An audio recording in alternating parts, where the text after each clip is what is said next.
잘 깜짝이야. 한 주간 잘 보내셨습니까?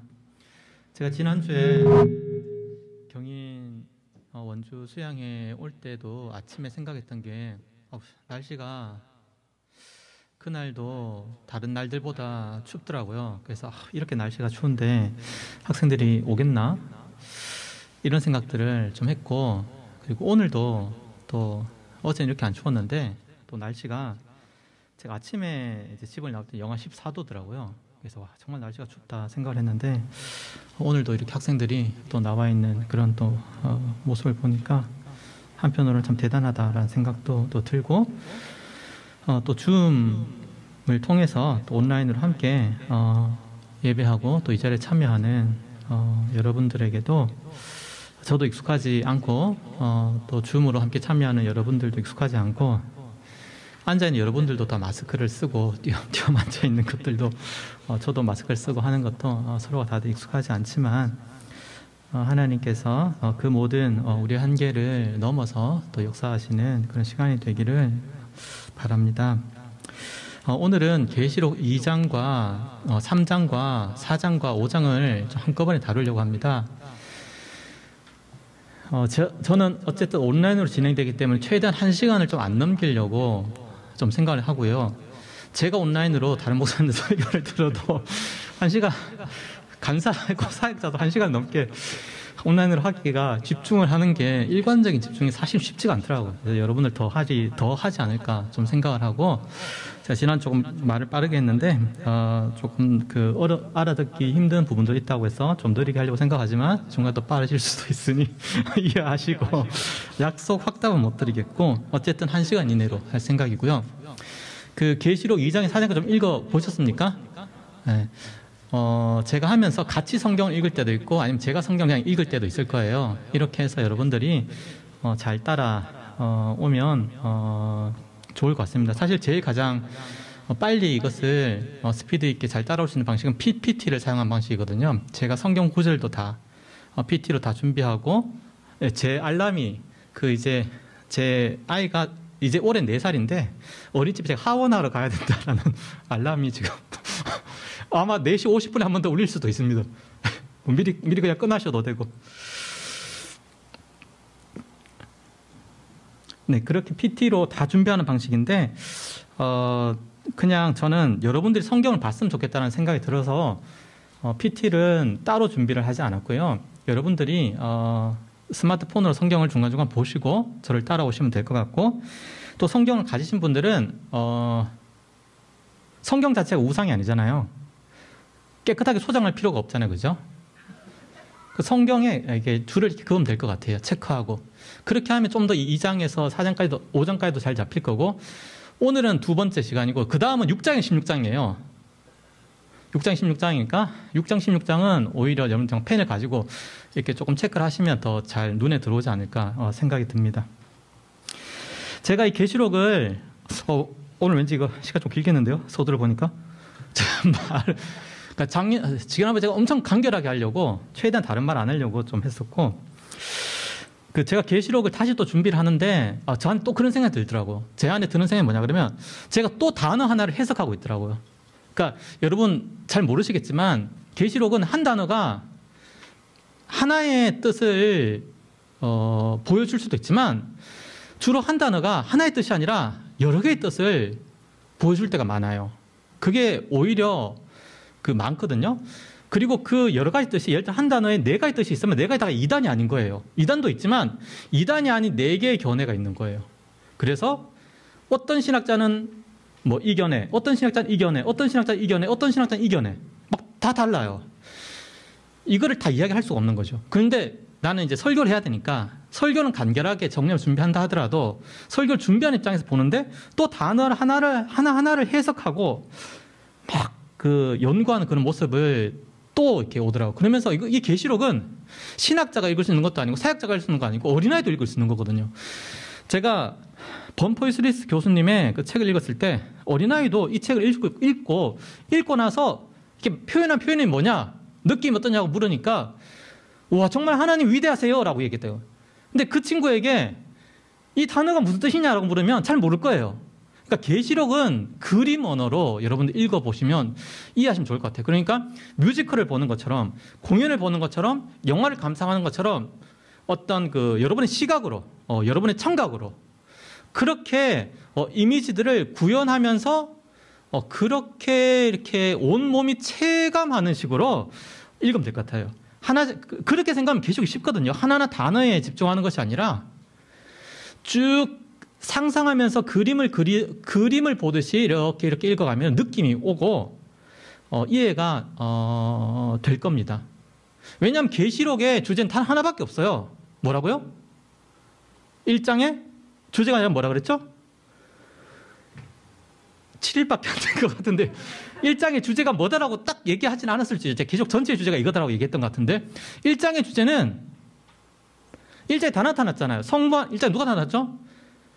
길겠는데? 요한 나타났고, 두 번째 누가 나타났죠? 성부 안에 나타났고, 세 번째 성령 안에 나타났고, 네 번째 성자 예수님 나타났죠. 그런데 요한은 그냥 앞에 서두니까 그냥 잘라버리고, 그 다음 성부 잠깐 등장하고, 그 다음 성령 잠깐 등장하고, 그 다음 성자 등장하고 나서 성자의 모습이 쫙 1장 중반, 1장 초반부터 끝까지 성자의 모습이 묘사되었잖아요. 기억나시죠?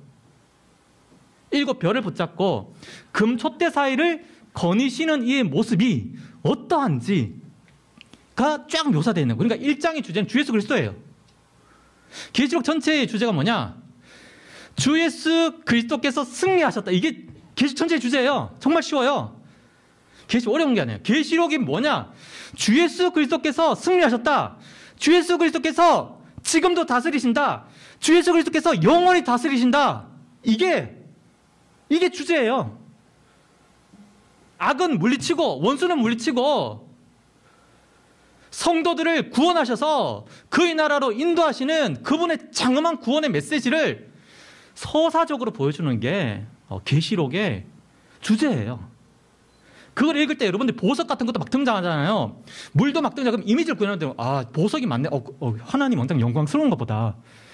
녹보석은 뭘까? 이 붉은 보석은 뭘까?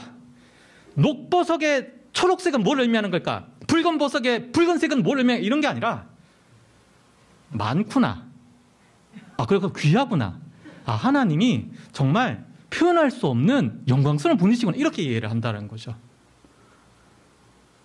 그리고 뭐 검같이 이런 거 말고 검은 무엇인가 이런 식으로 표현하는, 이런 것을 의식하는 거라 정말 정확한 그렇게 찔러오는 살아있는 엄중한 심판과 무서움의 그런 분이시구나.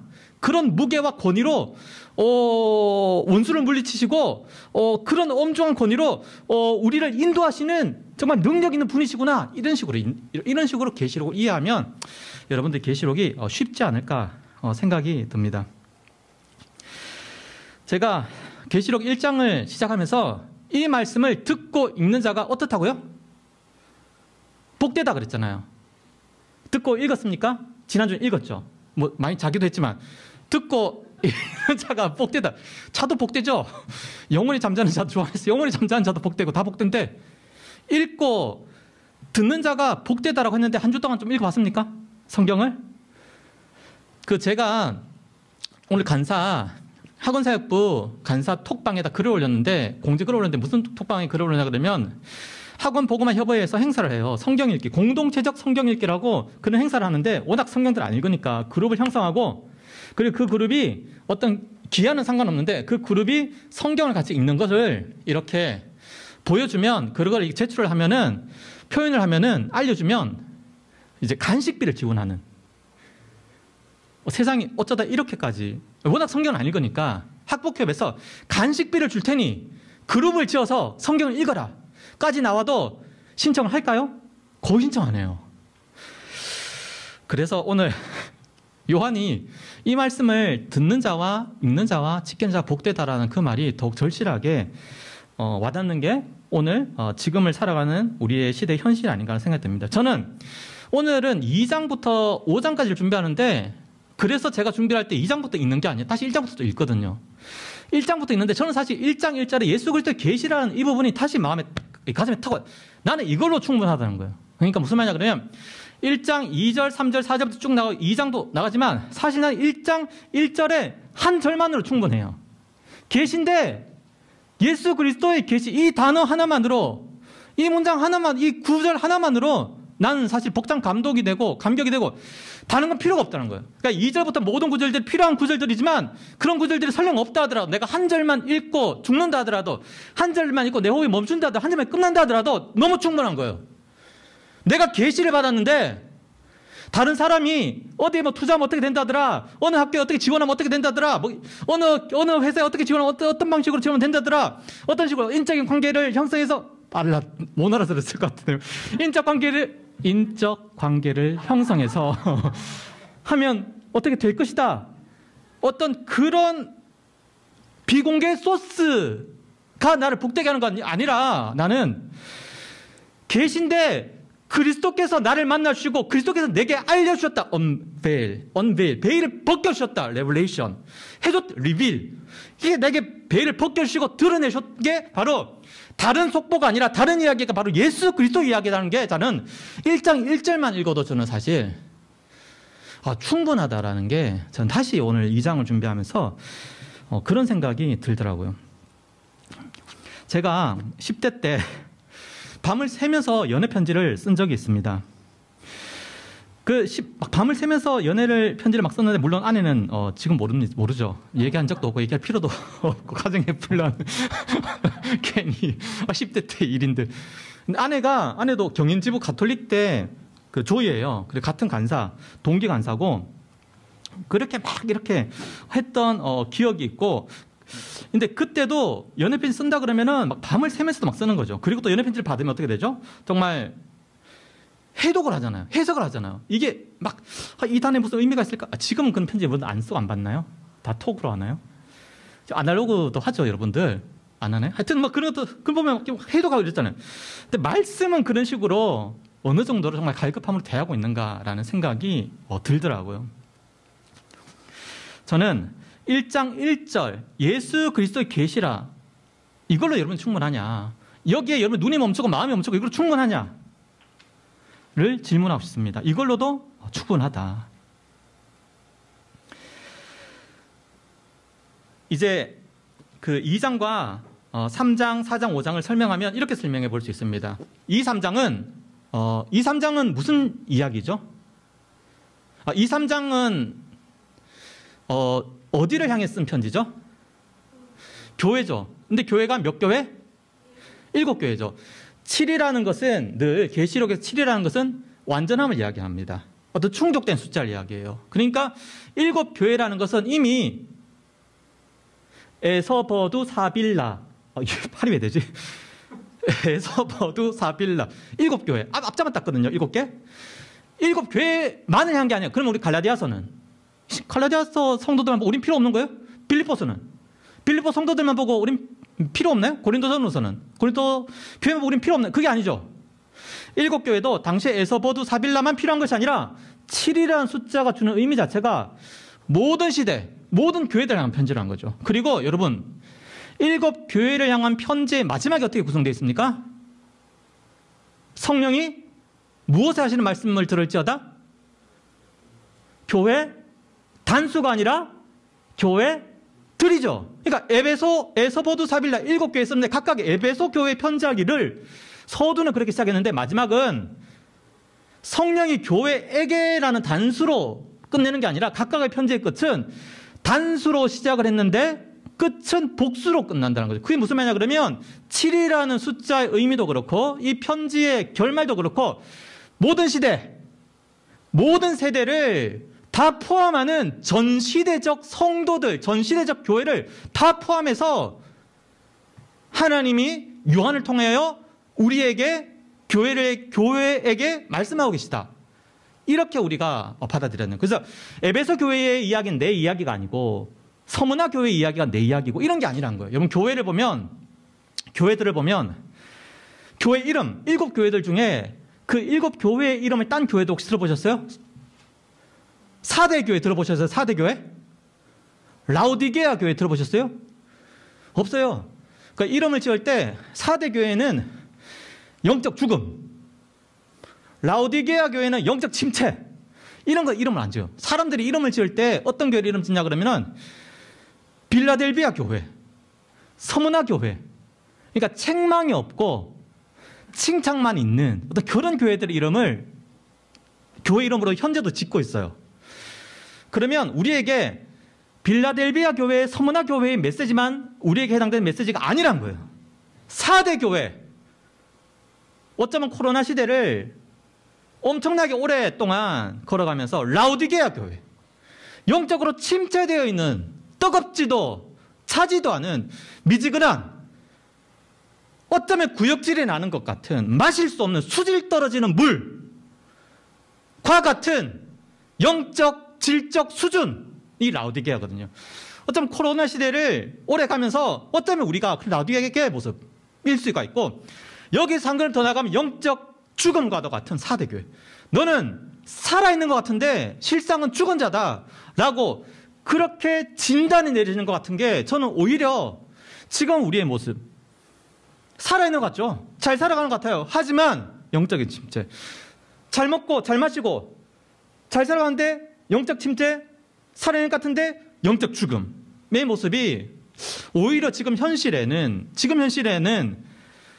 더 가까운 모습이 아닌가라는 생각이 들면서, 우리가 4대 교회나 라오디게아 교회를 향해서 도전하시는 그 예수님의 도전을 다시 좀 새겨봐야 되지 않을까라는 생각이 들어요. 요한계시록은 정말 쉬워요.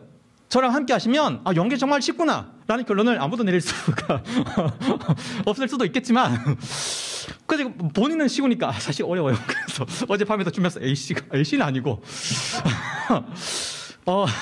참 복되다. 이 성경을 선택해서 참 복되다 이런 생각을, 경인지부에 감사하다 막 이런 생각들 하고 막 그랬는데, 그 계시록의 2, 3, 4, 5가 엄청 쉬운데 뭐냐 그러면, 계시록의 2, 3, 4장은 7교회인데 7교회 지상의 교회. 죽죠. 죽으면 어디로 가죠? 땅에 묻히죠. 땅에 묻히면 그 교회에 있나요? 지금 다니는 교회에 계속해서 있나요? 영으로 그 교회에 충만하신가요? 육으로 그 교회 무덤에 같이 있나요? 아니죠. 7교회는 지상교회. 계시록에 보여지는 위로가 뭐냐? 7교회가 끝이 아니다라는 거. 우리의 눈은 여기까지밖에 안 보여요. 카메라가 허용할 수 있는 범위까지밖에 안 보이죠. 근데 이 벽을 넘어서면 또 다른 게 보이죠. 이 벽을 넘어서면 이 벽을 넘어서야 그 다음 차원의 모습이 보이는 거예요. 2, 3장은 우리가 살고 있는 지상의 교회, 지상적인 모습, 지상교회, 현재에서 교회는 고통스럽고 말씀대로 살아가려고 하니까 힘들고 고통스럽고 어려울 수밖에 어려움의 경험을 하게 되는 거예요. 도덕적으로 바르게 살려고 하니까 말씀대로 굳건히 붙들고 지키며 살려고 하니까 그렇게 안 사는 게 더 잘 사는 것 같고, 그렇게 살아가는 건 미련해 보이는 거예요. 교회 안 나가는 게 더 지혜로운 것 같고, 말씀이 아니라 내 생각대로 살아가고 다른 사람들이 함께 많이 빠르게 가는 쪽으로 나도 빨리 편승을 해야 두려워하지 않는 시대가 이 시대거든요. 이 시대의 두려움 중에 다른 사람이 이만큼 빨리 나가. 근데 한 명이 아니라 여러 명이 빨리 나가면 나도 거기에 빨리 탑승해야 된다. 나도 거기에 빨리 편승해야 된다. 그런데 그게 계속 바뀌어, 시대는. 시대 상황 계속 바뀌는데, 거기 많은 사람들이 빨리 가는 그곳에 편승하고, 많은 사람이 또 이쪽으로 빨리 가면 또 이쪽에 또 편승하고, 그렇게 하지 못할 때 내가 느끼는 그런 두려움이 아니라, 그런 가운데 이제 말씀을 붙들고 지키려고 하니까 고뇌가 있는 거죠. 그게 바로 지상교회의 모습인데, 이게 끝이 아니에요. 지상교회의 모습이 끝이 아니라, 이 지상교회가 소망과 위로를 받을 수 있는 것은 4, 5장이 있기 때문이에요. 4, 5장이 뭡니까? 천상의 교회가 실제라는 거예요.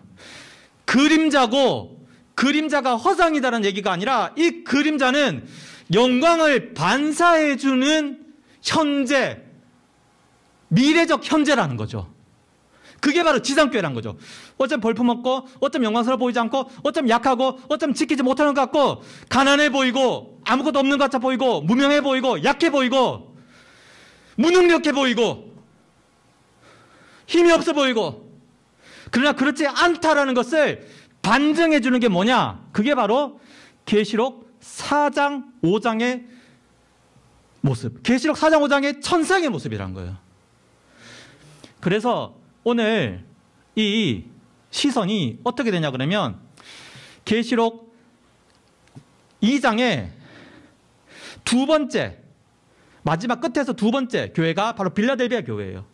빌라델비아 교회에 열린 문이 보여요. 근데 열린 문을 있는데 그 열린 문이 있는데 그 열린 문 열고 들어가면 어떻게 되느냐? 바로 그 빌라델비아 교회를 향한 열린 문의 시선이 계시록 3장 1절에서 하늘에 열린 문이 있는 거예요.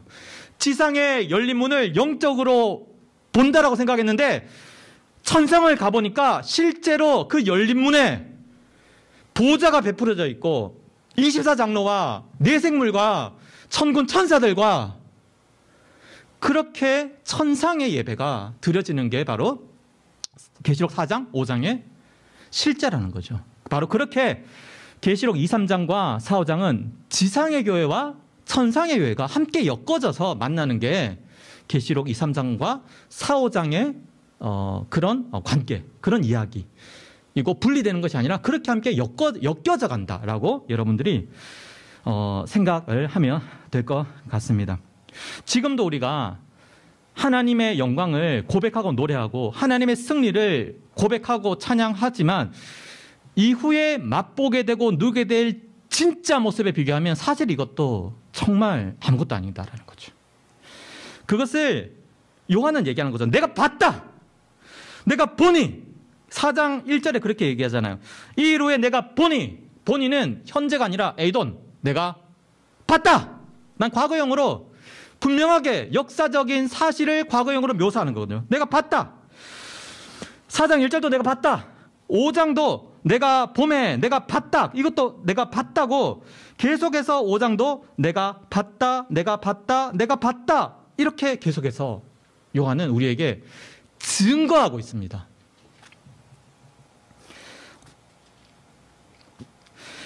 오늘 2, 3장의 그 구조를 보면 2, 3장의 구조는 이런 구조입니다. 어떤 구조냐 그러면 당시에 왕이 다른 나라를 지배를 하면 그 왕은 주국이 됩니다. 그리고 지배당한 나라는 속국이 되는 거죠. 그래서 그 다른 나라를 지배한 주국의 황제는 그 지배한 그 속국을 향해서 속국을 다스리게 되고 속국에 대해서 이제 칙령을 내리는데 칙령이 이렇게 얘기하는 거죠. 어떻게 얘기하냐 그러면 예를 들면은 그 시저 아우구스투스 폰티펙스 막시무스가 말한다 이런 식으로 해서 누가 말하는지 정체 이 칙령을 누가 내리느냐 황제의 이름을 서원에 딱 달고 그 다음 두 번째 너희가 과거엔 이렇게 이런 땅에서 이런 식으로 해왔는데 이제는 아니다. 그 다음 지금은 너희가 이런 것들을 해야 된다. 의무사항을 이야기를 하고 그리고 여기에 증인 그룹을 형성하고 이걸 잘 지키면 이런 상이 있고 못 지키면 벌이 있다라는 칙령을 내려요. 바로 그 칙령, 고대 근동의 주국과 속국의 칙령의 형태로 7 교회를 향한 편지들이 적혀져 있는 거예요. 그래서 7 교회를 향한 첫 번째의 서두에는 늘 이런 말이 있어요. 무슨 말이 있어요? 예를 들어서 2장 1절을 보면 뭐라고 2장 1절에 어떻게 돼 있죠? 오른손에 7별과 7별과 오른손에 있는 7별을 붙잡고 7 금소대 사이를 거니시는 이렇게 되어 있죠.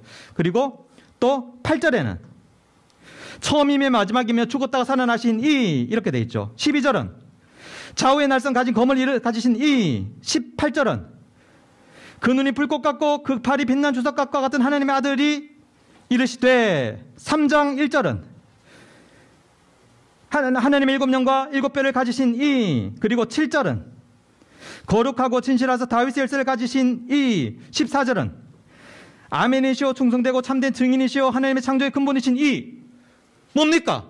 이 편지를 누가 말하고 있는 거죠? 바로 이 편지를 말하는 분은 주 예수 그리스도다라는 것을 각각의 7 교회를 편지의 첫 번째 문단에서 밝혀지고 있고 그것을 알 수 있는 이유는 이 7 교회의 첫 번째 문단에 주 예수 그리스도의 모습이 이미 우리에게 낯설잖아. 어디서 봤죠? 1장에서 이미 보면서 1장 어디서 봤냐 그러면 1장 4절 하반절 그리고 1장 5절 상반절. 아 그렇구나 이렇게 생각하셔도 되고요. 성경을 보셔도 알 수 있고 1장 하반절 상반절 1장 5절 상반절 그리고 1장 13절에서 18절까지의 모습을 나누어서 각각의 교회에 서두에 다 넣은 거예요. 왜 그랬냐? 바로 이걸 쓰는 사람이 주 예수 그리스도시고 또 왜 그랬냐? 그 교회의 도전과 그 교회가 딛고 일어나야 될 필요를 보면서 이 교회에 필요한 예수 그리스도의 모습을 적절하게 그 교회마다 그 모습들을 나누어서 배치된 게 바로 이 계시록의 7교회의 첫 번째 부분이라고 볼 수 있는 딱 필요한 말씀. 그러니까 정말 이 교회는 이 모습의 예수님 필요하고 이 교회는 이 모습의 예수님 필요하고 이 교회는 이 모습의 예수님 필요하고 딱 그 교회에 필요한 예수님의 모습이 교회들마다 다르게 혹은 유사하게 묘사되어 있고 그 모습은 이미 1장에 보여진 주 예수 그리스도의 모습이라는 거죠. 이게 편지의 시작입니다.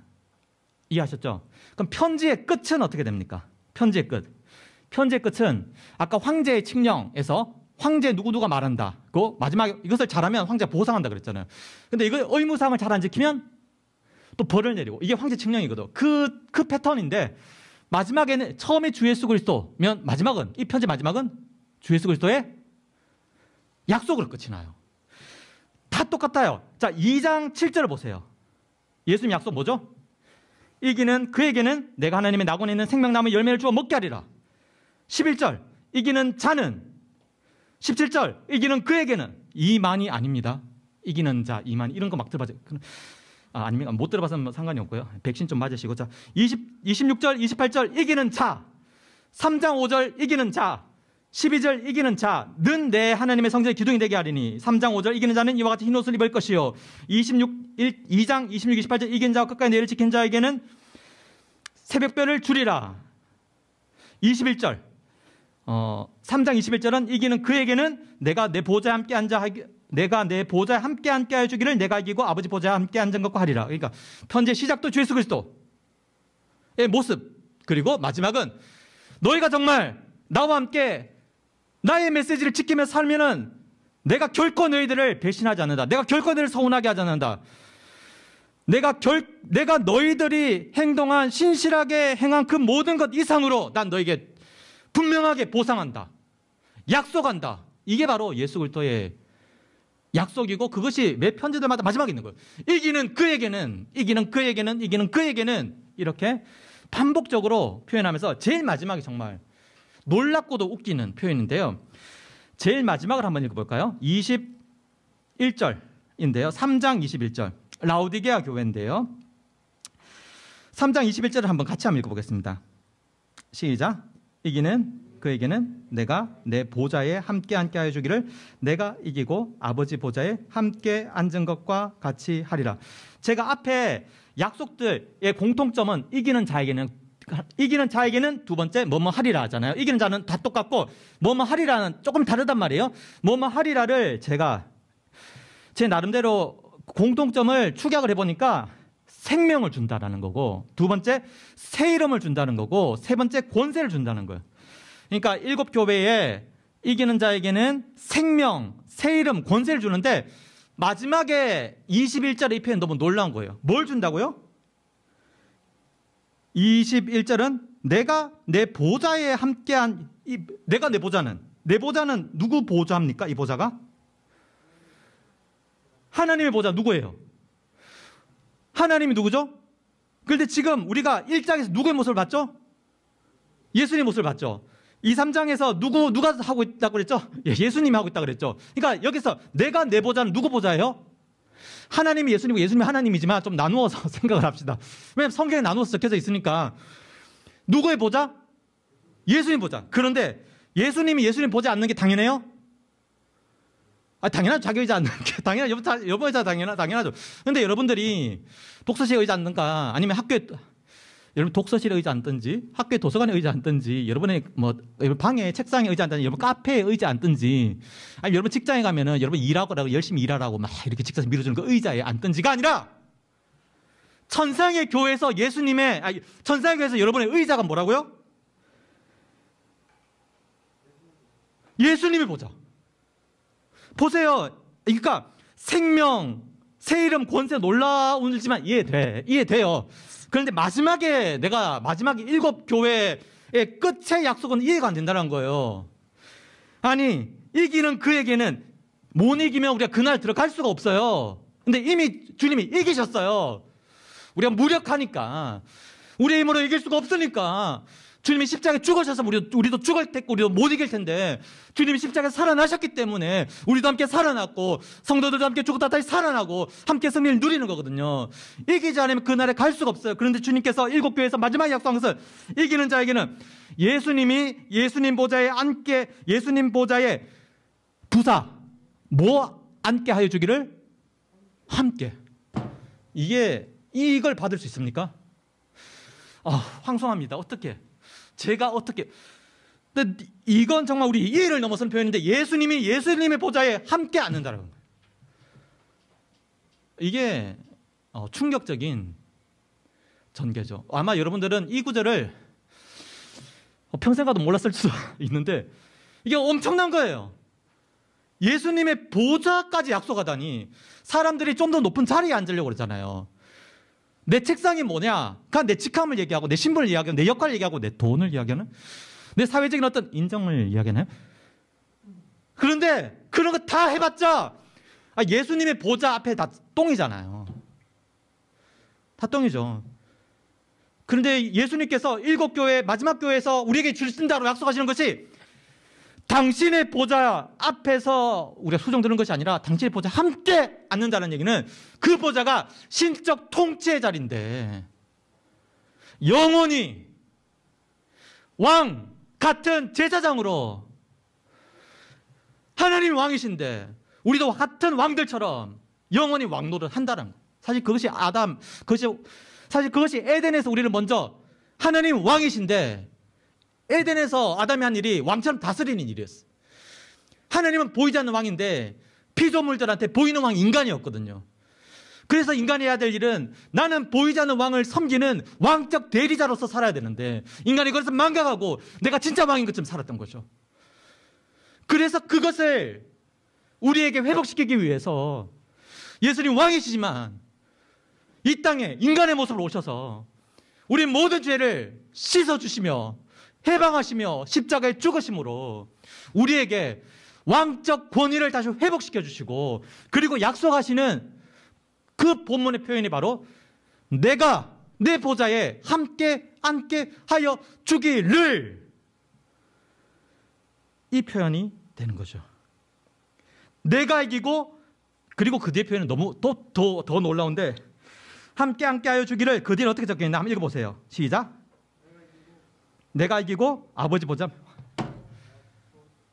이게 뭐? 이기는 자에게는 내가 내 보좌에 이기는 자에게는 예수님이 예수님 보좌에 함께 앉게 하여 주는데, 그게 마침 못 갔냐라고 물어보는 게 아니라, 그게 마침 못 가갔냐라고 한다면, 예수님이 이기시고 성부 하나님의 보좌에 앉으신 것과 같이, 성부 보좌에 함께 앉은 것 같이 하리라, 이렇게 되는 거예요. 그러니까 보좌는 하나인데 성부가 앉아 계시고, 상징이에요. 이거 물리적으로 생각하지 마시고, 물리적으로 성부 아버지 있고 무릎 위에 예수님 있고 그 위에 내 있는데 내가 막 너무 많아, 숫자가 너무 많아, 막 이렇게 돼, 14만 4천 막 들어가면 그런 건 아니고요. 이게 상징이에요, 상징. 영원한 왕적 신분으로서의 그 통치를 누리는 그 인정을 지금 말하는 거예요. 이게 보좌 공유 사상, 아마 여러분 태어났다 죽을 때까지 들어보지 못하는 단어일 수 있는데, 보좌 공유 사상이라는 거 엄청난 거예요. 여러분들 공유 안 하잖아요. 공유하죠. 우리 조여들 공유하죠. 우리 조여들은 소중하면 소중한 것일수록 더 공유하죠. 이건 절대 안 돼, 이건 너무 소중한 거야, 그래서 막 나만 주잖아요. 이건 나한테도 필요 없어, 네 가질래? 이렇게 안 하잖아요, 그죠? 예수님은 가장 소중한 것, 자신의 자리에 함께 준다는 거죠. 필요도 없는 것, 있으나 마나한 것들을 공유하는 것이 아니라 정말 그분의 근본을 우리와 함께 공유한다는 사실이, 죽을 자를 살려주는 것만도 감사하고 했는데 그를 우리를 영광스러운 왕의 자녀로 왕 같은 제사장으로 세우신다는 게 말이 아니라 진짜다라는 걸 본 거예요. 요한이. 그 약속을 지금 듣는 거예요. 진짜 보고 진짜 듣는 거예요. 구약시대 때 성막에서 예배를 드려요. 그 건물로 성막을 바꾼 게 성전이에요. 그 성막과 성전의 모든 예배와 예배의 모습들과 거기에 들어간 제사장들과 그 예배를 집도하는 제사장들과 그 모습들이 천상에서 실제적으로 이루어지고 거기에 왕같은 영원한 제사장으로 우리가 참여한다는 사실을 바로 이 3장의 마지막에서 보여주고 그것을 4장과 5장에서 실제적으로 보여주는 것이 바로 2, 3장 지상의 교회의 모습, 허상이 아니다. 4, 5장 진짜다. 이렇게 4장은 성부 하나님, 5장은 성자 예수님, 이렇게 계시록이 2장, 3장, 4장, 5장 이렇게 나아가면서 우리에게 보여주는 것입니다. 그리고 이 편지를 보면 또 하나 제가 편지의 처음과 다 살펴볼 수 없고 제가 봤을 때는 여러분과 함께 나누는 것은 이 편지의 공통성 그리고 구별성들을 좀 알려줬다는 생각이 들었어요. 이 편지에 또 반복되는 단어가 하나 있어요. 귀 있는 자는 교회들에게 하신 말씀 들을지어다. 성령 교회들에게 하신 말씀 들을지어다는 들었고 하나의 또 단어가 반복돼요. 그 단어가 뭔지 아시겠어요? 그 단어가 2장 2절 내가 네 행위와 수고와 내 인내를 동사 알고 9절 내가 네 환난과 궁핍을 모르겠는 알거니와 13절 네가 어디에 산지를 내가 아노니 1장 19절 내가 네 사업과 사랑과 믿음과 섬김과 인내를 아노니 3장 1절 내가 네 행위를 아노니 8절 3장 8절 내가 네 행위를 아노니 15절 내가 네 행위를 아노니. 이거는 우리에게 두려움의 메시지가 아니에요. 안다는 것이 마치 감시 카메라를 돌리면서 그렇게 또 검사가 증거와 증인을 어떤 유죄의 증거와 증인을 그렇게 내세우고 제출하는 그런 게 아니에요. 내가 안다라는 것은 여기서 안다라는 헬라어 그 동사가 오이다라는 동사가 있고 기노스코라는 동사가 있는데 기노스코가 일반적인 알을 이야기한다 그러면 오이다는 어떤 친밀한 어떤 관계적인 그런 알을 말할 때에 쓸 수 있는 그 표현인데 계시록에서는 이것을 의도적으로 분리를 했어요. 어떻게 분리냐면 그들이 안다라고 할 때는 의도적으로 동사를 기노스코 한글은 똑같이 안다인데 그들이 안다라고 할 때는 기노스코를 배치하고 한글은 똑같이 안다로 되어 있는데 주님이 아신다라고 할 때는 오이다로 표현을 했어요. 그래서 이 헬라어 단어 자체의 배치만 봐도 그러니까 한글로만 읽어도 주님이 아시는 거고 헬라어 단어의 배치만 봐도 주님이 아시는 거예요. 이것이 단순히 우리를 겁박하거나 우리를 두렵게 하는 말이 아니라 우리를 살리시고 우리를 지키시고 우리를 보호하시고 너 죄 지었어 제대로 못 살아 이놈 그러면 안 돼 그러면 멸하거나 분리시키는 게 아니라 어떻게든 우리를 고치시고 어떻게든 우리를 변화시키시고 어떻게든 왕의 자녀로 왕의 제사장처럼 그렇게 왕의 제사장답게 우리를 만들어 가시려는 변화시키려는 하나님의 확고한 의지와 사랑과 은혜의 그런 선언이 내가 너희를 안다라는 이 선언이에요. 이게 우리 교회는 아닐 거야 가 없다라는 거야. 나는 아닐 거야. 아니야. 하나님이 나는 모를 거야. 7교회 다 써있다니까요. 나는 모를 거야. 하나님이 이건 모를 거야. 내가 안 오니 내가 안다. 이것이 저는 여러분들에게 격려와 오늘 도전의 메시지가 되기를 바랍니다.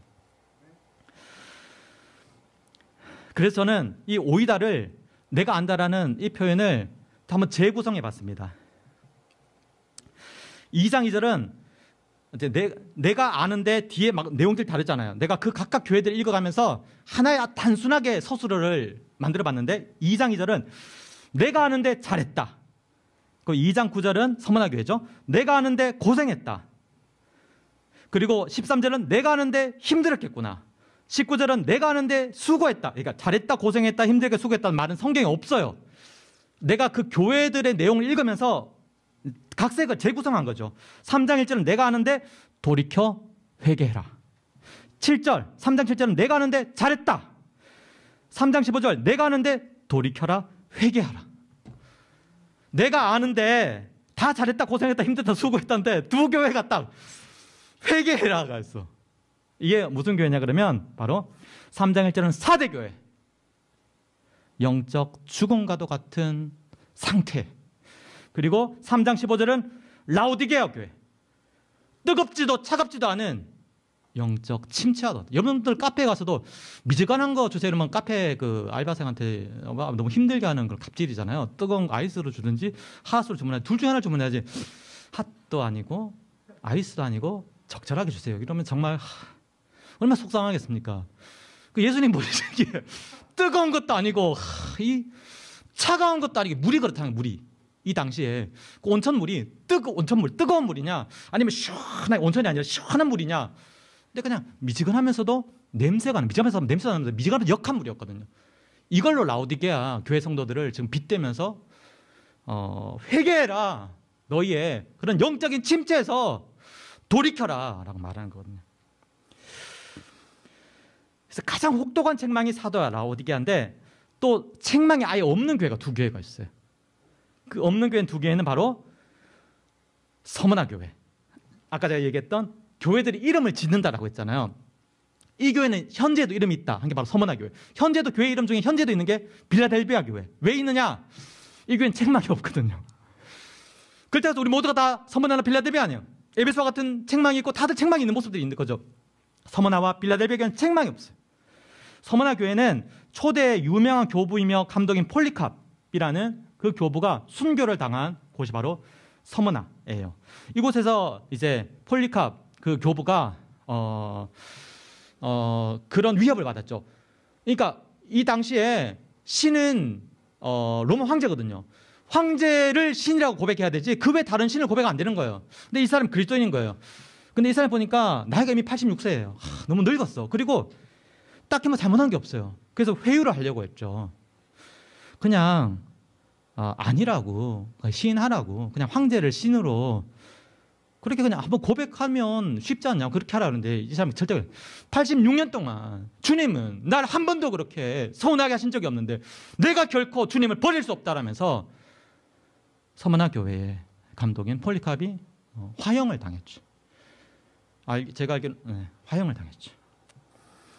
그때 그래서 이 서머나 교회에 나타난 예수님 모습을 이렇게 시작해요. 제가 왜 그 교회에 나타난 예수님 모습과 그 교회의 내용이 서로 연관된다 그랬잖아요. 서머나 교회가 죽기까지 신앙을 변절하지 않았어요. 그러니까 거기에 나타난 예수님 모습은 처음이며 마지막이요 죽었다가 살아나신 이로 시작하는 거예요. 처음이며 마지막이요 죽었다 살아나신 이가 말씀하시는 거예요. 그러면서 죽도록 충성하라 라고 해요. 이 죽도록은 내 자연적인 숨이 끊어질 때까지일 수도 있지만 그것이 아니라 정말 내가 죽을 힘을 다할 정도로 하나님 앞에 신실한 태도를 말하는 거죠. 그리고 빌라델비아 교회를 이제 7교회 중에서 마지막을 보면 빌라델비아 교회에 3장 7절의 표현이 있는데 저는 3장 7절의 이 표현이 너무 감동이 되더라고요. 3장 7절을 보면 곧 다윗의 열쇠를 가지신 이를 다르게 표현하면 곧 열면 닫을 사람이 없고 닫으면 열 사람이 없는 그라는 이 표현이 눈물이 나올 것 같더라고요. 열면 닫을 사람이 없고 닫으면 열 사람이 없는데 내가 그 문으로 들어갔다니. 내가 들어간 게 아니라 나를 그 문으로 불러주셨다니. 내가 들어간 게 아니라 나를 그 문으로 초청해 주셨다니. 내가 내 힘으로 들어간 게 아니라 나를 그 문으로 기어이 데리고 들어가 주셨다니. 저는 이 구절을 읽으면서 너무 감사가 되더라고요. 들어가고 싶다고 들어갈 수 있는 문이 아니고 언제나 들어갈 수 있는 문이 아니고 닫히는 때가 있어. 그런데 그 문은 누구나 닫을 수 없고 예수님만 닫을 수 있는 거죠. 열면 열려있을 때까지는 닫을 사람이 없고 닫으면 다시 내가 들어가고 싶다라고 해도 들어갈 수 없어. 근데 그 문 안에 나를 초청해 주신, 불러주신 그 주님이 간택이잖아. 간택. 나를 간택해 주신 그 주님이 너무 저는 감사가 되더라고요. 버진 갤럭틱이라는 우주 항공회사가 있습니다. 혹시 들어보셨습니까? 우주 여행을 하는데 지구 대기권을 벗어나요. 지구 대기권을 벗어나서 그렇게 우주 여행을 하고 다시 돌아오는데 여기에 벌써 700명 이상의 예약자가 있어요. 그 티켓 하나당 2억 8천 정도 이렇게 해요. 근데 최근에 작년 12월에 시험 비행을 했죠. 시험 비행을 이제 하고 그다음 3차로 또 시험 비행에 또 성공하면 그다음부터는 상업적으로 들어가는 건데, 그때 시험 비행 할 때에 그 로켓 엔진이 이제 점화가 꺼져서 로켓 엔진이 꺼졌는데도 불구하고 탄력 비행을, 워낙 베테랑들이어서 탄력 비행으로 아무도 타진 사람 없이 다시 그 목적지에 참 잘 도착했던 그런 시간이 있었습니다. 근데 이런 그 케이스를 본다 하더라도 그런 뭐 버진 갤럭틱과 같은 그런 어떤 그런 우주선을 탄다라고 할 때도 필요한 거 있다는 거예요. 조건이 없는 게 아니라는 거예요. 조건, 돈, 그리고 순서를 기다려야 돼요. 대기 순서. 벌써 대기 고객 700명 이상이에요. 돈도 있어야 되고 순서도 기다리고, 세 번째 안전이 보장되지 않아요. 그런데 이 열림은 그렇지 않다는 거예요. 누구나 들어갈 수 있는데, 누구나 들어갈 수 있는 것이 아니라 바로 예수 그리스도의 피로 나를 해방해 하신 그 사실이 우리를 들어가게 하신 거라는 거죠. 예수 그리스도의 피로 우리를 씻어주신 그 사실이, 오직 예수 그리스도의 피로 우리를 해방하사 우리를 나라와 제사장으로 삼으셨다. 바로 그것이 우리가 이미 읽었던 요한계시록 1장 5절의 그 선언이지 않습니까? 누구나 가능한데 오직 그리스도의 피로 영혼을 씻은 자에는 들어갈 수가 없어요. 복음이 전달되는 것도 영원하지 않습니다. 캠퍼스에서도 복음이 전달되는 건 영원하지 않습니다.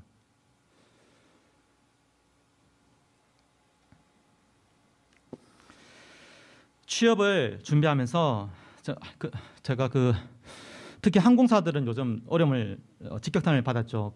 이제 휴직이 선언되고 휴직을 통보받고 그 휴직하다가 그다음 해고까지 통보받는 그런 이야기들도 들고, 그러면 또 아르바이트를 하고 다시 또 재취업을 준비하는 거예요. 근데 취업을 준비할 때 필요한 게 최대한 자신의 능력을, 최대한 자신의 그런 캐파를 잘 나열해야 되잖아요. 내가 얼마나 능력 있는 사람인가, 내가 얼마나 유능한 사람인가, 내가 얼마나 쓸만한 사람인가를 최대한 적어야 취업에 성공할 수 있는 가능성이 높아지는 거죠. 내 능력을 최대한 포장하고 과시하는 거, 없는 것도 최대한 지었잖아요. 하나님의 문은 그럴 필요가 없다는 거예요. 능력치도 상관없고 돈 주고 유료 아이템 결제 안 해도 되고 상관없다는 거죠.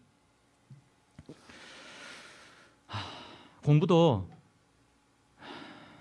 이렇게 머리 간사들마다 다 다르죠. 저도 학생 때 저도 간사 때 그렇게 얘기를, 간사 때 저도 지금도 간사네요. 그래서 저도 캠퍼스 이제 학생들 간사면 그렇게 얘기를 했던 것 같아요. 열심히 공부하면서 또 이렇게 하고 이제 했는데, 공부 좀 못해도 되죠. 뭐 안 하다 할 수 있겠지만 인생 실패자 아니고 시험 좀 못 쳐도 되고 예수 강화 좀 부족해도 되죠. 저는 주아를 생각하는데, 주아가 지금 4살이거든요. 저는 주아의 배우자를 작년부터 이렇게 생각을 했어요. 미쳤죠? 이 꾸며낸 말 실제인데, 간사님 그렇지 않았나요? 아닌가? 간사니가 조금 방식이 다르죠. 간사님 조금 뭐랄까, 좀 방식이 조금 먼저 이런 활동적으로 약간 과격하게 좀 이렇게 잘 풀어놓고 방목시켰던데, 좀 저와는 좀 다르긴 하더라고, 양육 방식이. 저는 배우자를 생각할 때에, 저는 돈은 안 보겠다, 이렇게 생각한 게 있는데, 아내랑도 얘기를 했어요. 돈 안 보겠다. 그리고 직장 어디 다니는지 직업 안 보겠다. 그리고 학력 안 보겠다. 그러면서 생각했던 게 인성. 이제 그 배우자가 될 어떤 형제의 인성 보겠다, 신앙 보겠다. 이 얘기하니까 너무 큰 거 아니냐. 인성과 신앙은 두 가지 갖춘 사람이 어디 있느냐. 뭐 이런 얘기도 하던데, 어쨌든 저는 신앙은 교회만 나오면 될 것 같고요. 인성. 그리고 이제 그 시대가 되면 이제 교회가 점점 줄어서 아마 어렵지 않을까 생각돼서, 저는 주아가 직업을 조기 간사를 해도 좋겠다라는 생각이 되더라고요. 최대한 학생들 많이 만나고, 최대한 형제들 숫자, 신랑 후보군이 많지 않는가, 일의 적성성도 그렇고, 저는 사실 이제 5% 여름 수양회를 할 수 없어서 좀 그렇긴 하지만, 만약 여름 수양이 진행된다 그러면 저는 이제 언젠가 한번 해보고 싶은 게 뭐냐 그러면 최고의 직업 간사, 이거 이제 해보고 싶거든요.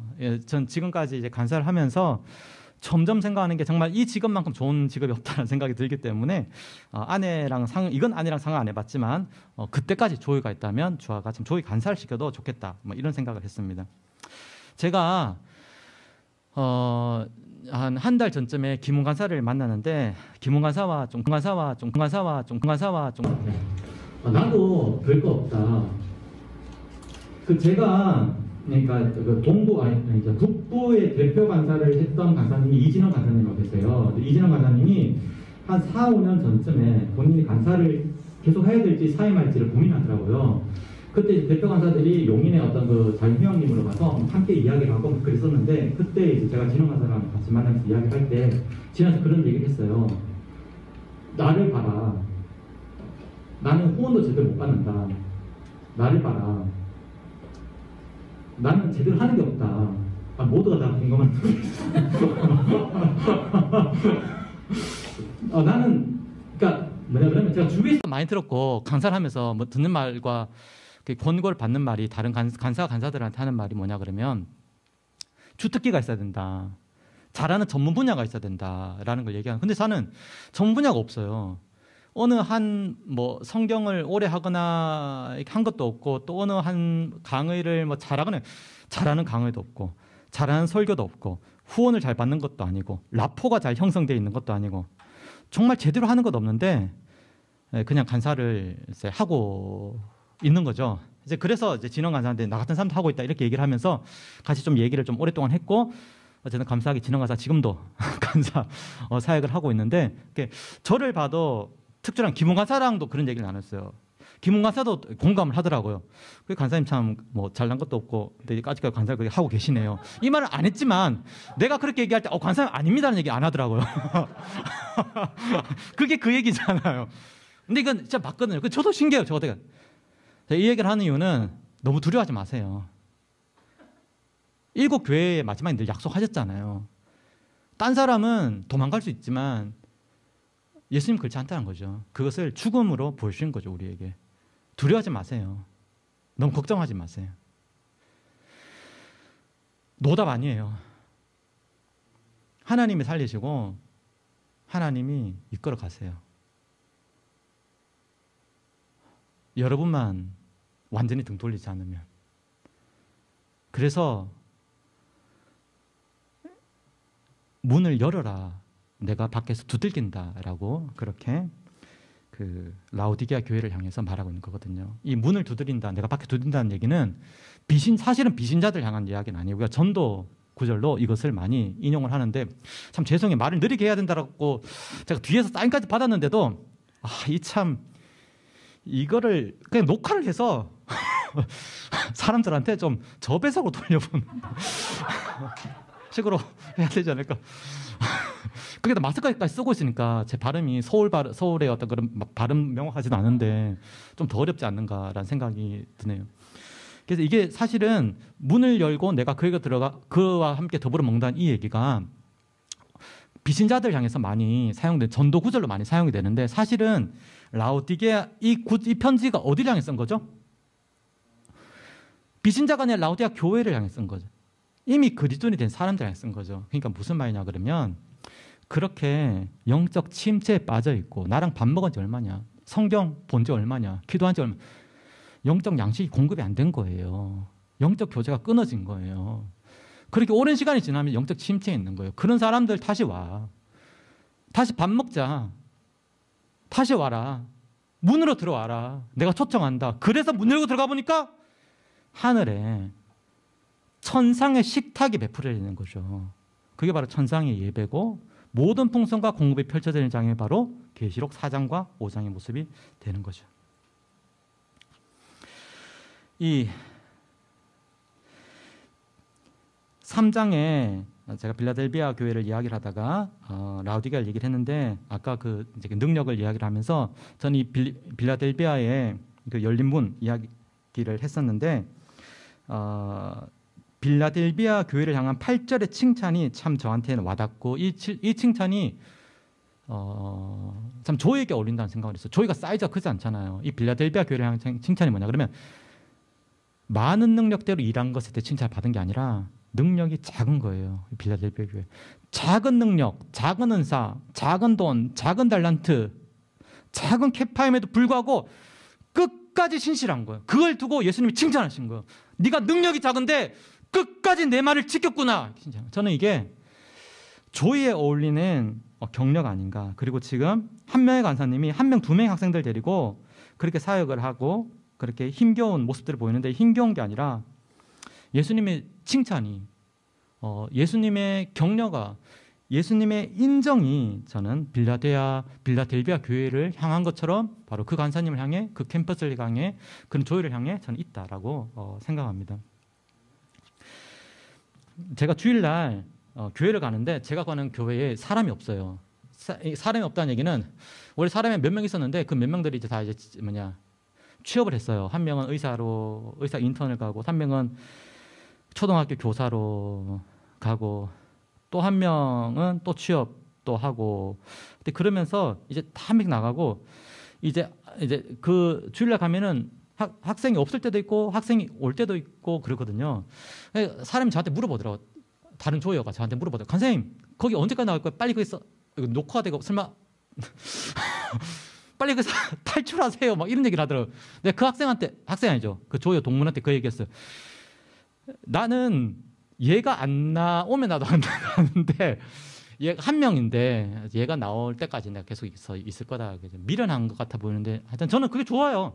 좀 여러분은 좀 이상하게 생각할 수 있는데 저는 편해요. 한 명에서 편한 걸 수 있는, 한 명이라서 편할 수도 있는데 저는 좋고, 저는 편하고, 저는 더 먼저 가고 싶은 없고, 막 인정받고 싶은 마음 없고, 많은 사람들 하고 싶은 마음 없고, 일어날 때도 있는데 그게 그리 중요하지 않아요. 주님 보시는 한 가지는 케파, 달란트가 아니라 주님과 주님 말씀을 향한 신실함. 빌라델비아 교회 칭찬한 것이 바로 네가 작은 능력을 가지고 있어도 내 말을 지키며 내 이름을 배반하지 아니하였다. 서머나에 순교당한 사람이 2명 나오는데, 여러 명 있었는데 2명 나와요. 서머나에 폴리캅이 나오고, 폴리캅은 이름은 등장하지 않아요. 그리고 버가모는 이름 실명이 등장해요. 안티파스. 버가모의 안티파스처럼 설령 죽음이 찾아오더라도, 순교까지 상황이 되더라도, 자, 간사님들, 순교할 상황이 있습니까? 이 시대에? 없죠? 있습니까? 근데 죽겠다라는 그런 상황 있잖아요. 그렇죠? 힘들어서 죽겠다. 아니면 없어서 죽겠다. 자, 간사님들, 조이와 함께 조이가 없더라도 예수님과 함께 끝까지 지키다가 죽으십시오. 아직도 안 죽었습니까? 안 죽었으니까 다들 죽겠다 그런 거죠. 사실은 거의 안 죽었거든요. 죽어야 사는 건데 저희와 함께 순직하십시오. 제가 원고를 미리 보내달라 그러더라고. 저기 해외 유학생들이 말이 빨라서 잘 못 알아들어서 사실 문구에 그대로 적었어요. 저희와 함께 순직하자 간사님들.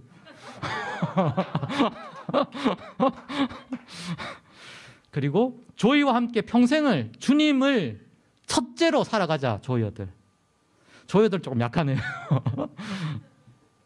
사랑을 일어설 수 있어요. 여러분들이 에베소처럼 열정을 일어설 수 있습니다. 라오디게아처럼 영적 침체를 경험하고 있을지도 모르겠습니다. 사대처럼 오늘 하나님께 다시 나오십시오. 하나님 새롭게 하십니다.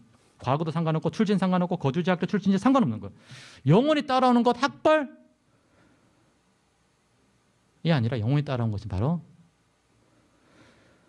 나를 부르시고 나를 살리신 십자가 현장입니다.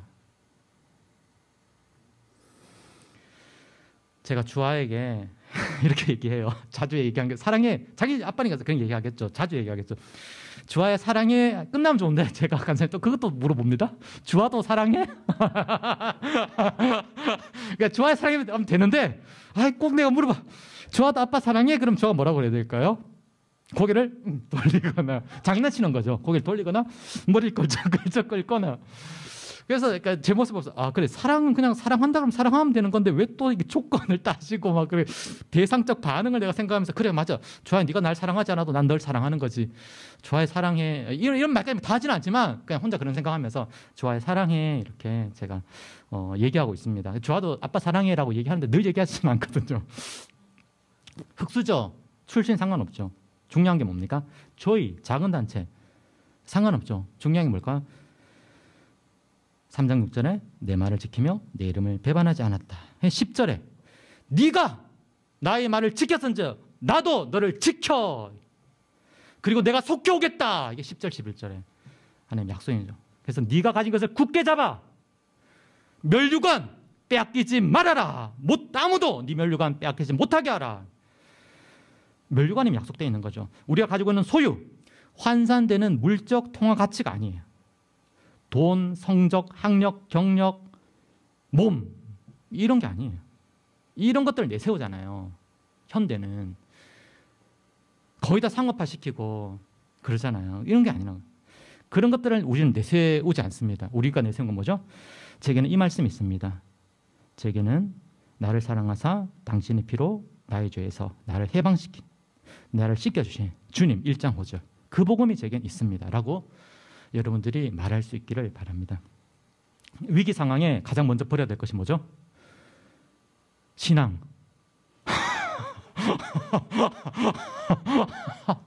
성경책,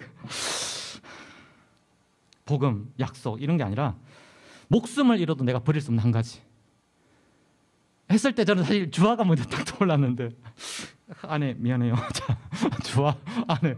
근데 내가 목숨을 잃어도 내가 버릴 수 없는 한 가지는 나를 사랑하사 나의 죄에서 나를 씻겨주신 예수 그리스도 그분의 피로써 나를 나의 죄들로부터 해방시켜주신 그 사실 그 복음이 저는 목숨을 잃어도 내가 버릴 수 없는 한 가지고 그 사실 때문에 내가 목숨을 영원히 잃지 않는 거죠. 역으로.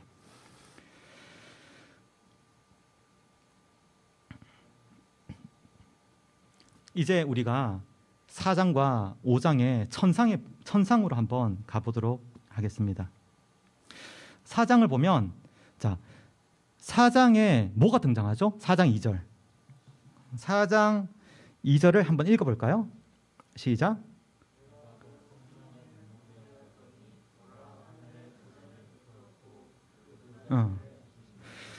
내가 내 보좌에 함께 앉게 하여 주기를 내가 이기고 아버지 보좌에 앉은 것과 같이 하리라. 근데 4장에 가보니까 보좌가 없어. 썰렁해가 아니라 보좌를 약속했는데 4장에 가보니까 정말 보좌가 있는 거예요.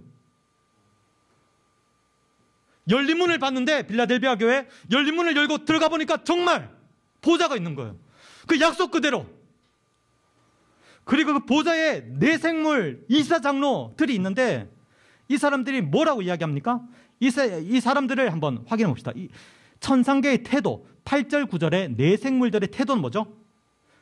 제가 아까 찬양할 때 이 구절 딱 떠오르더라고요. 찬양 아까 몇 분 했죠? 한 30분 했나요? 근데 이들은 8절 9절에 4장 8절 9절 네 생물들의 이들은 밤낮 쉬지 않고 영광과 존귀와 감사를 돌림. 그리고 10절에 이사장로는 엎드려 경배하고 자기의 관을 보호자 앞에 드림. 최고의 왕에게 헌신하고 복종하는 그 영광을 돌려드리는 충성의 표현인 거죠. 그리고 이게 태도고 두 번째 고백을 보면 8절 네 생물은 뭐라고 고백합니까? 같이 읽어봅시다. 8절의 고백만 읽어봅시다. 거룩하다부터 시작.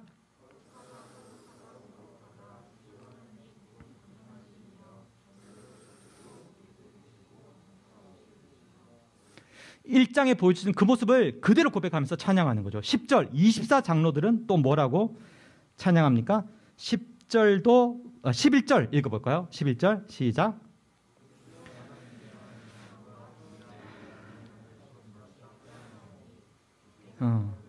그래.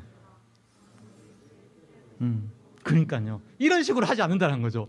실제 천상에서는 이사장로와 네 생물이 우리 주 하나님이시여 영광과 존귀와 권능. 너는 뭐하니? 여러분들 비판하는 게 아니라 우리는 그렇게 읽지만 실제 상세는 이땐 그렇게 하는겠죠. 정말 거룩하다 주 하나님 이게 너무 기쁘고 너무 영광스러운 그 영광이 반사된 게 또 우리의 모습이 막 이렇게 영광과 영광이 막 교차하면서 그걸 상상을 해보는 거죠. 우리 주 하나님의 영광과 존귀와 권능을 받으면 합당하도다.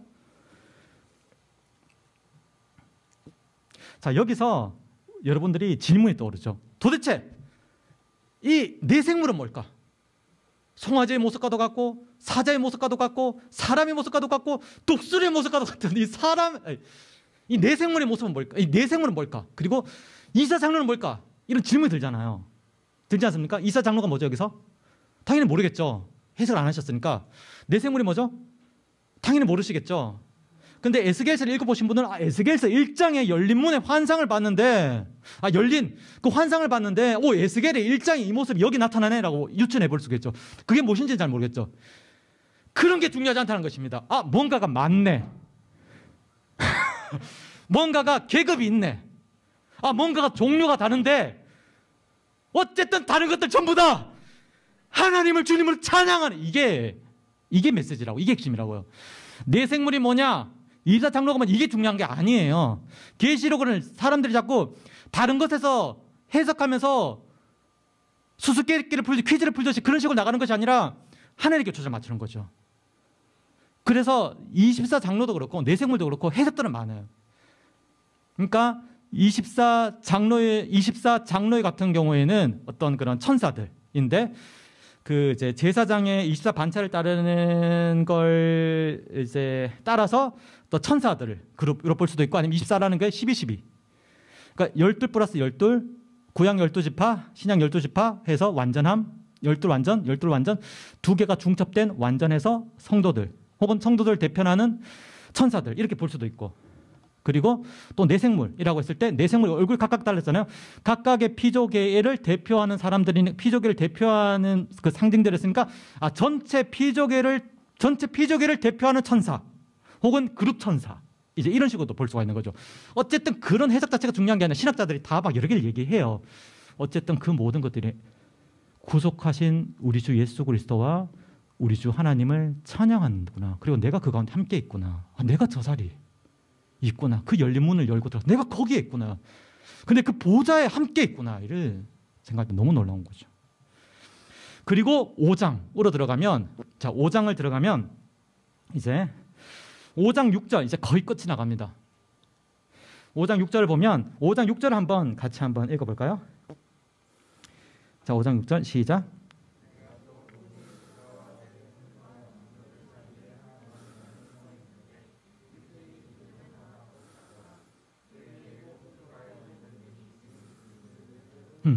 아니 지금 하나님의 보좌가 있고 지금 내생물과 24장로들이 막 찬양하고 엄청난 천상에 예배가 펼쳐지고 있는데 무슨 생뚱맞게 하는 어린 양이 왜 갑자기 등장하죠? 갑자기 왜 양이 이렇게 등장한 거죠? 갑자기 분위기 싸늘해지는 어떤 그런 겁니까 이게? 뭐죠 이게? 이 어린 양의 정체가? 이 어린 양의 정체를 한번 추적해 봅시다. 먼저 이 어린 양의 위치가 어디죠? 5장 6절을 보면 어디에 있다고 하죠? 이 사이에라는 말은 바로 무엇과 무엇 사이에 between일 수가 있고 아니면 거기 근처라는 어멍, 주위라는 어멍이라고 볼 수도 있고 아니면 센터라고도 볼 수 있는데 여기서 말하는 해석은 바로 그 센터, 그 중심을 얘기하는 거예요. 사이라는 게 우리가 생각할 때는 그 사이로 볼 수 있지만 그 사이가 아니라 바로 센터, 가장 중심이라는 거예요. 내생물과 이사장로와인데 그 사이, 그 가장 중간에 있다는 것 자체가 이 어린 양의 정체가 범상치 않다라는 걸 볼 수 있는데 이 어린 양의 모습이 어떻죠? 일찍이 죽임을 당한 것 같더라. 뭔가가 내가 전에 죽었었노라. 근데 나는 살아있다라고 1장에서 봤잖아요. 1장 18절에서 일찍이 죽음을 당한 것 같은데 또 7절 또 보면 7절에 보면은 7뿔과 7눈이 있어요. 7이라는 것은 완전한 걸 얘기하죠. 7뿔은 완전한 승리, 전능함을 이야기하는 거고 7눈은 전지, 완전한 감찰, 전지, 모든 것을 할 수 있고, 그러니까 이 어린 양을 봤을 때 여러분들이 어린 양이 있는데 죽었다가 살아난 것처럼 뭐 피가 흘려지는 이런 게 아니라 어린 양을 봤는데 어린 양을 봤는데 뿔이 7개야. 어린 양을 봤는데 눈이 7개야. 그러면 예수님이 뿔이 7개고 눈이 7개인가가 아니라 상징인 거죠. 그러니까 이 어린 양이 바로 예수님의 전능함과 전지함, 모든 것을 하실 수 있고 모든 능력과 모든 권세가 그분께 있고 모든 것을 내가 알고 있다. 내가 안다. 내가 안다라고 했잖아요. 내가 다 알고 있다라는 게 바로 7눈으로 표현되는 거죠. 바로 그분의 태도가 어떠냐 그러면 7절 보면 보좌에 앉으신 이의 오른손에서 두루마리를 취하는 거예요. 요한이 울었어요. 누가 이 두루마리를 취하고 누가 이 인봉을 뗄 수 있느냐? 아무도 없다. 합당한 사람이 없다는 거예요. 이 피조계 가운데 이걸 취할 수 있는 사람도 없고 이 인봉을 뗄 수 있는 사람도 없다. 이 하나님의 구원 백서, 하나님의 통치 백서, 인류 구원 계획, 이 역사의 모든 부분들이 기록되어 있는 이 비밀한 문서를 누가 취할 것이며 누가 이 인봉을 뗄 것이냐? 피조물 중에 아무도 없다. 하늘 위에도 없고 하늘 아래도 없고 땅 위에도 없고 땅 아래도 없고 아무도 없는데 어린 양이 나온 거예요. 이 어린 양만이 이 손에 하나님의 손에서 두루마리를 취하고 그 봉을 떼시는 거예요. 그분이 누구냐? 죽었다가 다시 살아나신 예수 그리스도라는 거죠. 거기에 대해서 모든 이사장로와 내생물과 수많은 천군천사가 다 같이 찬양하는 거예요. 합당하도다. 오직 주님만이 그 인봉을 떼기에 합당하도다. 오직 주님만이 그 두루마리를 취하시고 그 인봉을 떼기에 합당하시도다. 라고 그렇게 찬양을 하는 거죠. 이 어린 양의 지금 이게 예수님이다라는 것을 계속 보여주는 거예요. 출신이 또 뭐냐? 5절을 보면 출신도 바로 유다 지파의 사자, 다윗의 뿌리라고 나타나 있어요. 창세기 49장 9절을 보면 유다는 유다 지파의 사자가 그 메신저가 아니에요. 메신저가 아니라 진짜 라이언 사자를 말하는 거거든요. 짐승. 그러니까 그 C.S. 루이스의 아슬란을 말하는 건데 그런 게 있습니다. 유다는 사자 새끼로다. 내 아들아 너는 움킨 것을 찢고 올라갔단다. 그가 엎드리고 웅크림이 숫사자 같고 암사자 같으니 누가 그를 범할 수 있으랴. 이미 창세기 49장 예언되어 있는 거예요. 그가 유다를 떠나지 아니하며 통치자의 지팡이가 그 발사에서 떠나지 아니하기를 실로에서 오시기까지 이르리니 그에게 모든 백성이 복종하리로다. 이 바로 유다 지파의 사자라고 말했던 창세기 49장 9절 10절의 예언이 바로 오늘 이 지상에서의 모습이 아니라 천상에서의 주 예수 그리스도의 모습으로 사도 요한이 보는 거예요. 유다 지파의 사자 다윗의 뿌리가 이겼다. 내가 이기고 그 보좌와 함께. 유다 지파의 사자와 다윗의 뿌리가 이겼다. 그가 그 두루마리와 그 일곱인을 뗄 것이다. 이것을 원문대로 읽어보면 이두 에니케센 호 레온 호 엑테스 필레스 유다 해 리자 다비드. 이것을 이 원문을 그대로 순서대로 한글로 해석해 보면 보라 이두 에이케센 그가 이겼다. 호레온 에크테스 필레스 유다 지파로부터의 사자 헤리자 다윗의 근원. 보라 그가 이겼다. 유다 지파로부터의 사자 다윗의 근원.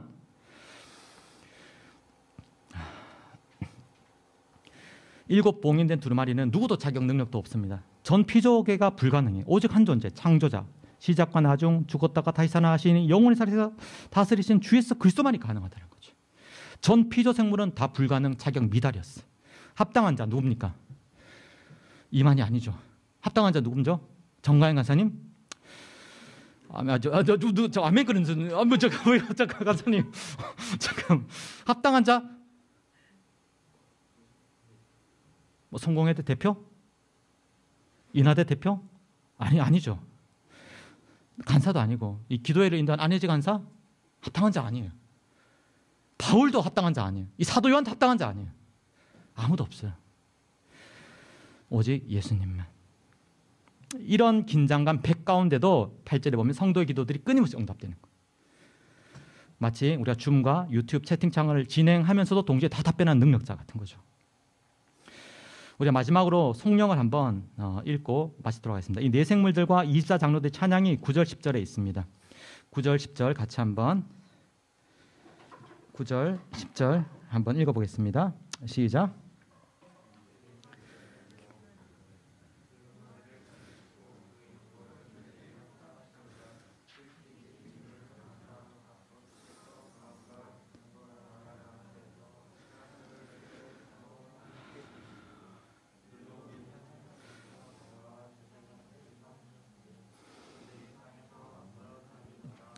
아멘. 12절도 읽겠습니다. 시작.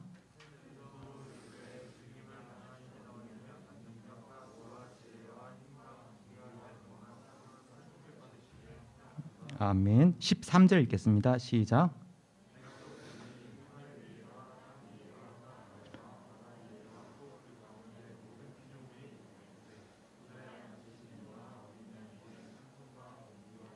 아멘. 이렇게 네 생물, 24장로 모든 피조물들이 하나님을 예배하고 그리고 엎드려 경배하는 모습을 보고 있습니다. 우리의 태도는 어떻게 해야 되겠습니까? 7 교회들을 향한 증언은 우리들을 향한 증언입니다. 성부 하나님과 성자 예수님의 증언은 우리가 고백할 증언입니다. 내생물과 이사 장로들과 셀 수 없는 천군 천사 무리들의 찬양은 우리가 마땅히 돌려야 할 경배와 찬양입니다. 오늘 우리의 모습 어떻습니까? 저는 주님의 약속들을 하나씩 적어보다가 내린 결론이 바로 주님이 당신을 주신 것이 이미 당신의 모든 것을 우리에게 주셨다라는 그런 결론을 내렸습니다. 주님이 우리에게 주신 약속들이 뭔가 다 다른 것 같은데 주님이 우리에게 주셨다는 것은 주님이 모든 것을 우리에게 주셨다라고 저는 결론을 내렸습니다. 결국 주님이 우리에게 모든 것을 주신 거죠. 주님이 당신의 전부를 우리에게 주시겠다고 하신 것. 그런데 이미 당신의 십자가가 우리를 위한 당신의 전부를 주신 것이고 모든 것의 모든 것이 되신 주님께서 그리스도 자신을 우리에게 주시는 거죠. 오늘 여러분에게 이 계시록이 제 마지막 한 문단은 느리게 하겠습니다. 오늘 여러분에게 이 계시록의 이 계시록이 증거의 말씀으로 보고 읽고 지키고 있습니까? 여러분에게 다 사라지고 잃어버리고 잊혀지고 죽게 되어도 빼앗길 수 없는 유일한 복음이며 주님의 말씀이며 여러분에게 증거로 이 시간 고백될 수 있기를 바랍니다. 제가 그 노래를 같이 제가 준비를 좀 하게 했는데 같이 좀 찬양하고 기도하도록 하겠습니다.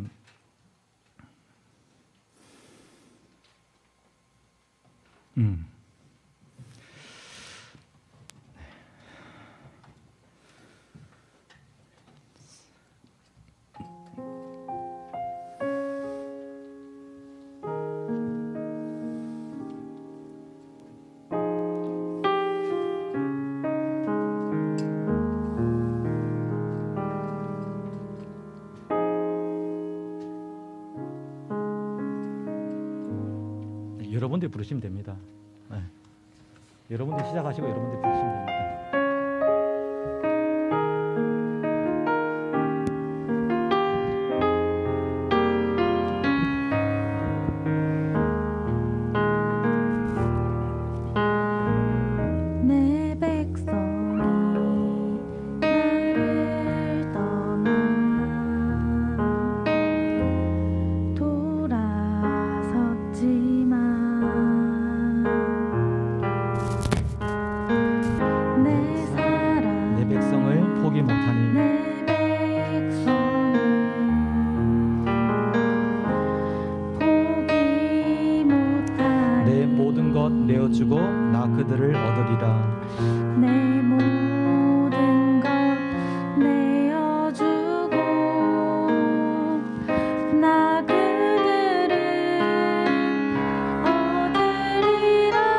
여호와께 돌아가자.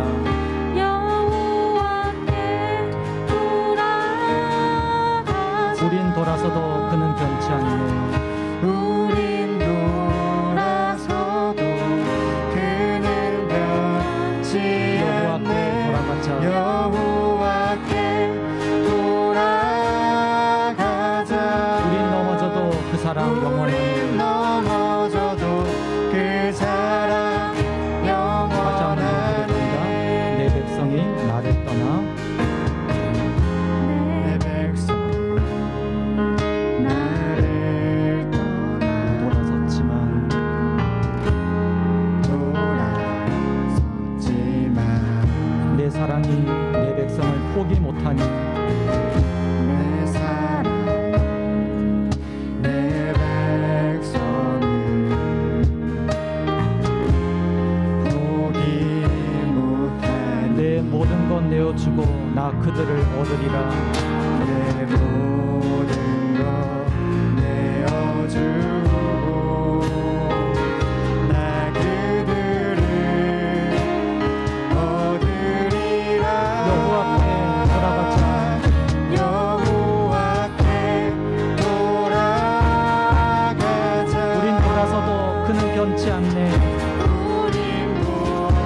한번 고백합시다. 여호와께 돌아가자.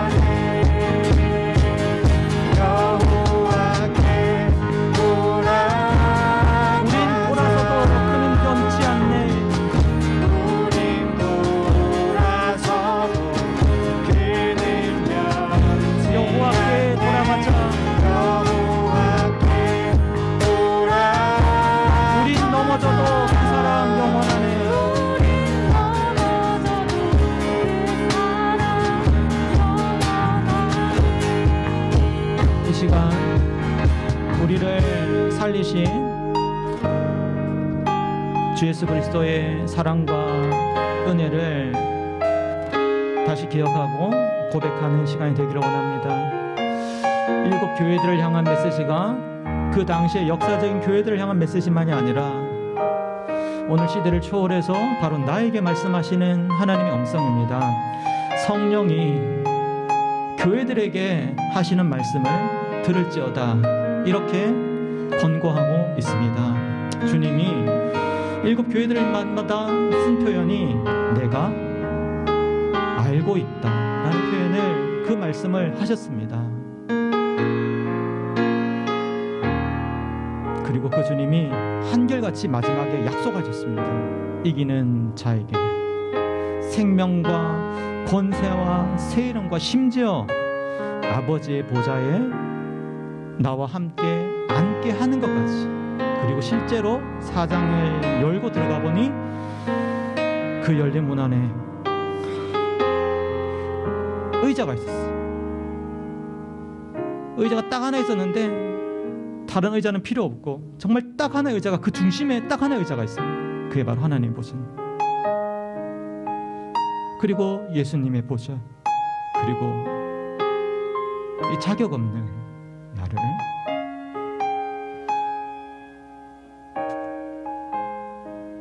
죽은 것 같은 그 어린 양이 죽은 것이 아니라 7 뿔과 7 눈을 가지고 하나님의 손에서 두루마리를 취하시며 그 봉인을 푸시며 하나님의 구원과 하나님의 심판의 역사를 행하시는 단순한 어린 양이 아니라 이제는 사자의 모습과 같은 예수님의 모습, 승리자의 모습을 우리가 볼 수 있었습니다. 주님은 한결같으십니다. 우리의 능력의 유무가 아니고 우리 케파의 많고 작음이 아닙니다. 우리에게 하나님이 말씀하시는 것은 내가 끝까지 너를 지키는데 너도 나를 끝까지 신실하게 따라올 수 있겠느냐. 나는 포기하지 않는다. 나의 사랑은 누구에게도 지지 않는다. 오늘 그 한결같은 사랑과 은혜로 우리를 초청하고 부르시는 그 주님 앞에 우리가 이 시간 나아가면서 함께 기도했으면 좋겠습니다. 같이 기도하겠습니다.